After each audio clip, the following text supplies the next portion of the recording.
You're listening to the Greeks Gridiron. Now here's your host, Ethan Hristodoulou. Welcome back, everybody, to the Greeks Gridiron. I'm Ethan Hristodoulou, and a happy Monday to you all. We are just over a week away from the start of the 2025 NFL season.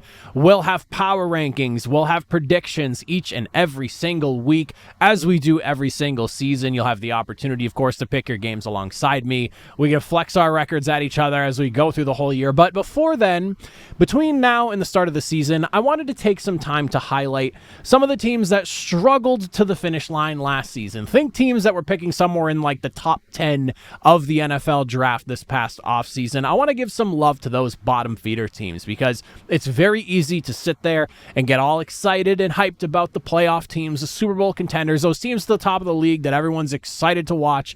I want to give some love to the teams more towards the bottom. It's not something you typically see much of around league coverage, so I wanted to make sure we sat down and did that for some time leading into this next upcoming season. So comment down below. Let me hear from you all. Today, we are starting with the Tennessee Titans, and I think my thought process is I'll probably go in order from like who picked at the highest on the board and then worked our way the opposite direction here. So beginning with the Tennessee Titans, we will discuss. So Titans fans, let me hear from you all. What are you excited about? Just looking forward to seeing play out, maybe highlighting anything that I don't discuss here. These aren't going to be very long videos or discussions as we go through, but I would still love to hear from you all nonetheless.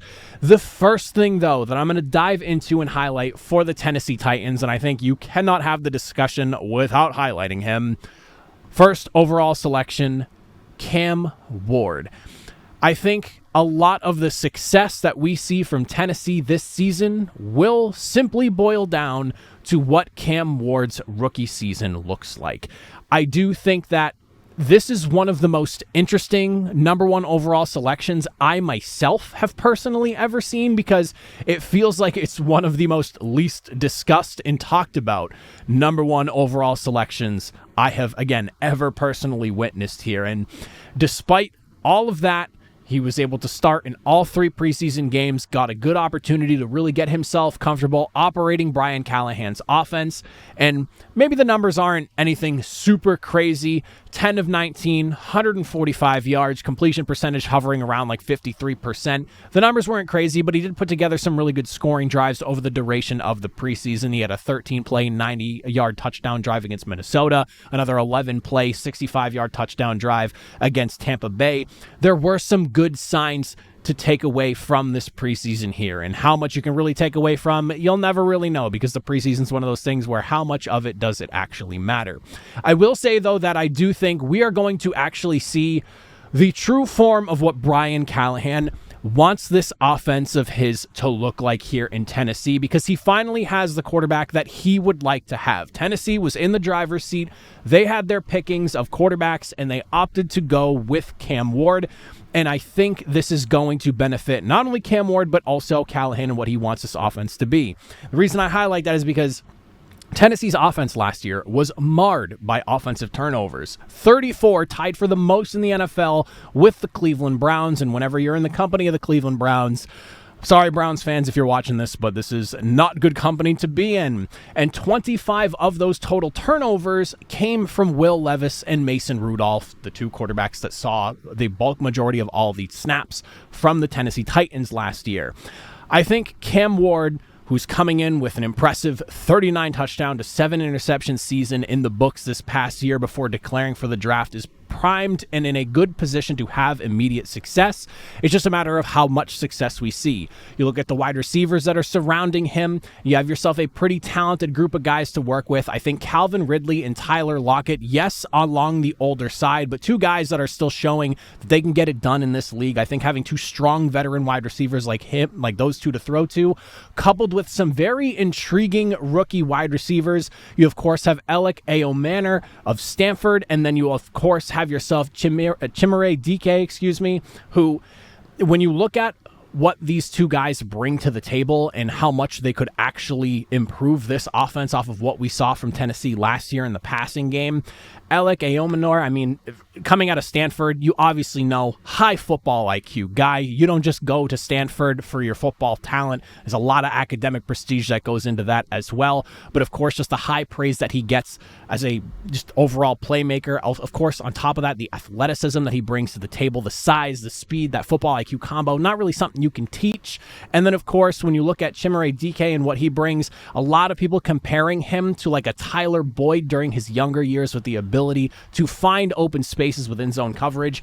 This is a really good opportunity and I think a great landing spot for Cam Ward. And like I said, we are going to finally, in my eyes, and I would assume, see what Brian Callahan actually wants his offense to look like with a quarterback that he selected himself. I think that's going to go a long way in what this Tennessee Titans offense could look like going forward. And another piece of that I think we absolutely need to highlight here is going to be the offensive line and just how much improved it is going into this season here. I think when you look back on this past offseason, one of the very clear messages that this Tennessee Titans made through free agency was we got to get better in the trenches on the offensive side of the football, and the way they threw money around absolutely tells you that. Signing Dan Moore Jr. to be the left tackle for this team is one of those things that obviously the reaction around the league was very mixed. You had some people that thought it was ridiculous. Other people thought that it was one of those things where he's the best left tackle that was still available on the board when free agency kicked off, and that's just kind of the going rate for left tackles when you're at the top of the market kind of deal. And it's hard to kind of dive through the weeds when you're looking at just like where people rank offensive linemen and how they rank offensive linemen and like what is the actual science behind it, because you look at a place like PFF and his pass blocking overall throughout his career so far has not really been graded highly, but then you look at a place like ESPN with their advanced metrics and they had him 11th in overall pass block win rate percentage last season. So like depending on where you look kind of determines what you're going to hear about Dan Moore Jr. The one thing that I guess you could say, if you want to spin this somewhat positively, is that with the willingness to go out and get Dan Moore, this is a commitment to somebody to be on the blind side for basically, as long as things don't go completely catastrophically, you have the blind side for Cam Ward locked up for the foreseeable future. And I think that is a good thing to feel comfortable about if you are Brian Callahan and if you are Cam Ward going into your rookie season in the NFL, to know that your team, hopefully, based on the money and time length that they gave up to Dan Moore, have your blind side locked up and secured. It's not going to be a rotating door at the spot. And then on top of that, doubling down, you go out and get yourself a guy like Kevin Zeitler, who this is not somebody who maybe like you're not writing headlines about Zeitler, don't get me wrong. And you know, crazy enough, because for me, I've always considered him one of the most consistent and just one of the top interior offensive linemen in the NFL at the guard spot. And for whatever reason, he only has one singular Pro Bowl nod. And whatever the reason for that may be, I think especially when it comes to offensive line play, as long as you can hold up your end of the bargain, the best ability you can have is always availability. And for somebody who has played in at least 15 games or more in every single season dating back to the 2014 season, you got to feel really good about bringing this guy in and slotting him onto this offensive line. All eyes, of course, are going to be on second-year man at the right tackle spot, J.C. Latham, and what he's going to do. But the way I see it right now, just in a vacuum, based off the money and what the Titans did to go out and improve this offensive line, I think the Titans should feel a lot better about that group going into this season as opposed to maybe how they felt about it going into last season. This was definitely much needed, and for me personally, you're never really going to hear me complain too much about teams throwing money at the offensive line. It's one of those things that for whatever reason feels like it gets overlooked, and I don't think offensive line play is honestly paid quite enough for just how important it is, because football at its core starts and stops in the trenches, both offensively and even defensively. And it feels like O-linemen as a whole are grossly underpaid because they're not the flashy, sexy positions like a wide receiver, like an edge rusher, like a corner, or even sometimes like a running back. It just feels like they're one of those positions, not one of those positions, but just like a group overall that is not nearly as loved and respected as they deserve to be. So whenever I see a team go out and spend money at those spots, whether it's tackle, guard, center, you name it, I am here for it, and I love that they went out and addressed it. And then last thing that we're going to look at here, just kind of a broad overview, the Titans defense as a whole. One of the more interesting defenses from like 1,000-yard view, if you'd ask me, because this was a tale of two units, depending on the situation last season. Finished second lowest in passing yards per game last season, but then finished seventh most in rushing yards per game last season. And if you want to dig a little bit deeper into those numbers, because this is where like the conversation gets a little bit more nuanced, for the people that are spouting off about second best pass defense in the NFL as far as yardage is concerned, they also did see the fewest passing attempts against them amongst every single team in the NFL last season, whereas they saw the seventh most rushing attempts. A lot of that basically goes back to the fact that Tennessee had one hell of a time trying to stop the run last season, and I think that's one of those things that could hopefully get better this season here based off of what they tried to do. Now, the only big loss you're looking at as far as defense is concerned during like free agency, edge rusher Harold Landry is obviously now in New England, racking up 19.5 sacks the last couple of seasons following that 2022 ACL injury. Definitely a contributor on the defense, guy that worked on setting the edge, but depending on who you talk to, it seems some people seem to be more unhappy about that than others. So I thought that was a very interesting thing, because like for me, I've always respected Harold Landry and what he's brought to the table for the Tennessee Titans up until this point in his career, but there was definitely, even like despite the numbers that you got from him the last two seasons, there are some people out there who felt like he just was not quite the same and maybe a little bit more of a liability than the numbers would actually show. So I thought that was a really interesting conversation to see as I'm going through this here.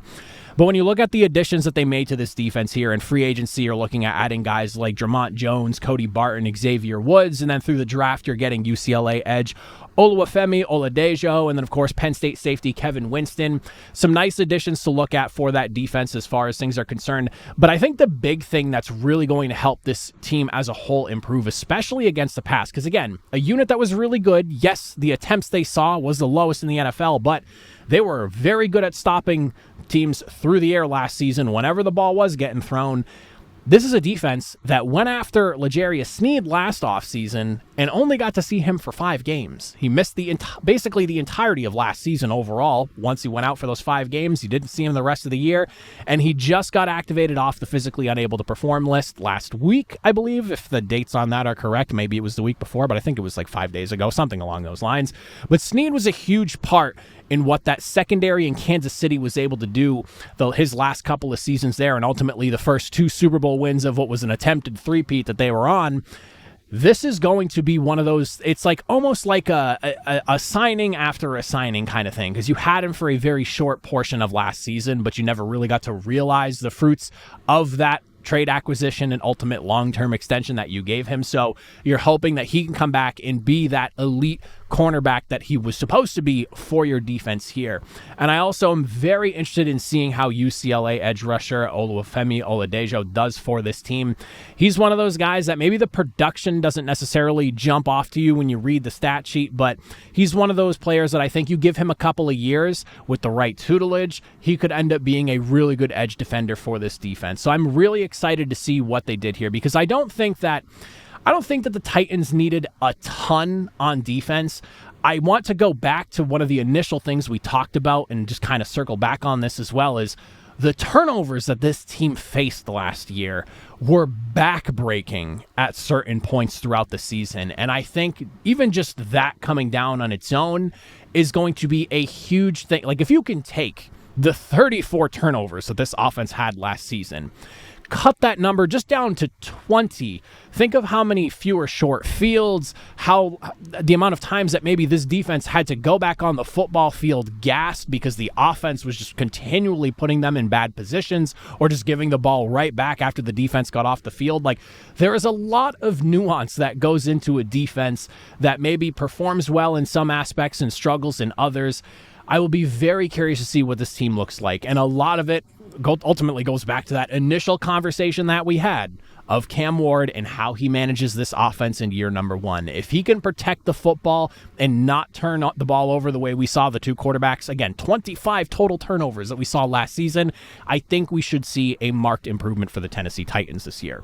For my final thoughts, kind of record-wise, what I think is a fair expectation for this team, I'm looking at 6 to 7 wins as like a fair assumption for this unit. Having finished 3-14 last season, I think if you get rid of the turnovers and some of the pluses that they made, especially on the offensive side of the football, this is a team that a fair assumption in my eyes is like 6 to 7 wins, where like your ceiling, you're probably flirting with like 8. And I think that's a really good improvement. You're talking about doubling your win total, if not getting a little extra of a cherry on top if you're getting like that 7th or 8th win in there.